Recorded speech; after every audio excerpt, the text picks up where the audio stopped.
I don't want you making decisions over the golf ball about what club, what yardage, where we're going to aim. All those things should already be done.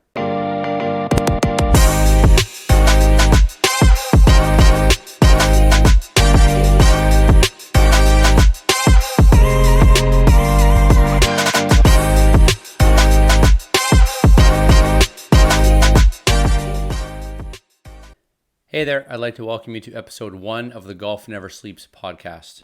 I'm your host, Ryan Robillard, and I want to share with you some thoughts that I've gathered from thousands of hours of coaching and also from learning from some other coaches and some other peers in the world of golf.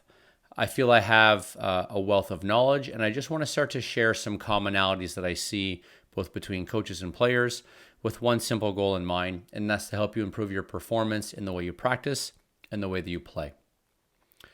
In today's episode, I'd like to talk about a topic that I like to call the player-caddy conversation. A lot of us watch golf on TV, and on the weekends, on the back nine of majors, we see these fantastic conversations between players and their caddies about all the decisions that they're making before it becomes time to hit a golf shot. And I believe that there is a huge gap between what the player and the caddy does and what average golfers do for obvious reasons. That player has employed a caddy to walk beside him on every single shot to make sure they make the best decisions possible. Just because we don't have a caddy, though, doesn't mean there isn't things we can learn and that there isn't strategies that we can put in place.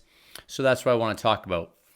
So let's say, as an example, you're about to play a round of golf, and let's talk about tee shots.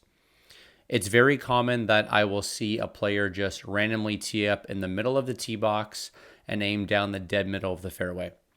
But it's unlikely that that player normally hits a dead straight golf shot. The position I want you to put yourself in is, what would you do if you actually had a caddy beside you? What's the conversation you would have with your player if you were the caddy? You would probably ask some things like, where are you going to aim? And why are you going to aim there? What club are you hitting? What distance do you expect it to go? And maybe even what direction do you expect this ball to fly?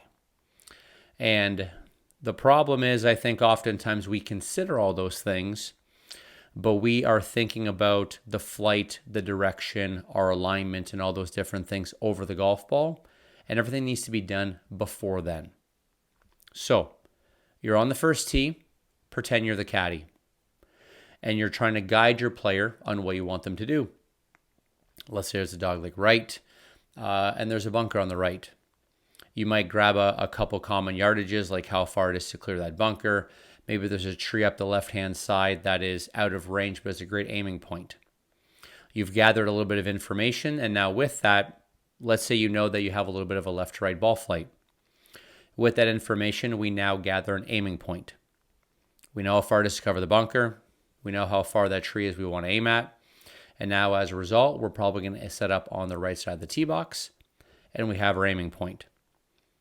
Nothing I discussed there was very crazy in concept, but too often we don't go through that process, and it's not something we spend enough time thinking about or doing, and therefore setting ourselves up for failure and possibly just some missed opportunities. I see the exact same things happen when we are hitting shots into greens. Whether it be from the fairway or the rough, we're not really looking at the lie that we have and deciding, is this going to make it launch higher, make it launch lower? Is it into the wind? Is it downwind? And what is my actual yardage? Let's say, as an example, we have 150 yards to the pin, but it's playing into the wind, and maybe the ball's on a little bit of an upslope. The upslope's going to make it launch higher, which is going to reduce the yardage. And the wind that we're hitting into is also going to help, or is also going to reduce that yardage. And instead of just saying, oh, well, I think it's about a one club wind, I think a caddy and a player on the golf course are actually going through the process saying, well, we think the wind is hurting about 7. And let's say the upslope we figure is going to hurt about 5. So 150 actually becomes 162. And they're making a very clear decision. And now they might know that their 8 iron or their 7 iron, let's say their 7 iron goes 167. Okay, this pin's in the middle. It's okay if we go a little bit past. We can hit the 7. but they're going through these little calculations and these little considerations beforehand, so they approach that golf ball with all the information they need, so all they can think about is their golf swing and the result. So we've talked about how to get off the tee with this thought process and also how to hit a shot into a green with this thought process. It's very similar when we get onto the green. If you were caddying for a player, what questions would you ask them to make sure that they have all the information they need before they hit a shot? That's the whole goal of today's episode. Oftentimes players will, they'll go through stretches where they complain about their play. They're not happy about the scores that they shoot. They feel they should be shooting lower scores. But oftentimes they aren't doing the little things to help make sure that they're making the most informed decisions that they can. And we actually start to make pretty silly mistakes that we don't have to make. If a player plays a cut that sometimes turns into a slice, it doesn't mean that you're going to shoot a high score. It means you have to be aware of what your ball flight's going to do, and you're going to have to aim accordingly. Teeing it up in the middle of the tee box and aiming down the middle of the fairway is a great way to give up half of the fairway for the ball flight that you have. Same thing when we're hitting into greens. It is very rare that we see players when they make decent contact go over the greens. But yet what we do on front pins and middle pins is we don't actually get a real understanding of how far a ball goes or actually committing to a number. And we tend to come up short so often, leaving ourselves longer putts than we need to. Even sometimes judging things like wind, when we see, oftentimes on the PGA Tour, on the LPGA Tour, and a lot of professional golf, we'll see players and caddies spend a very long time trying to decide what the wind is doing and trying to make an educated guess. Where oftentimes we just say, yes, the wind's blowing. We make a decision. We have the ability to make a more specific decision, and we don't. And then that leads to unforced errors. So now we talk about we get back on the green. How long is this putt? Is it uphill? Is it downhill? Is it breaking left to right, right to left? And where do we actually want to aim? I think one of the biggest issues that we have is a player will say something like on the greens, I think I want to aim about 1 cup left. I don't like the phrase about 1 cup because it's very vague. When a golf cup is 4 inches wide, there's a lot of variability there. I like a very specific target on the green so that then we can have a very specific answer to, did my ball start on line, as an example. So all these things were pre-shot.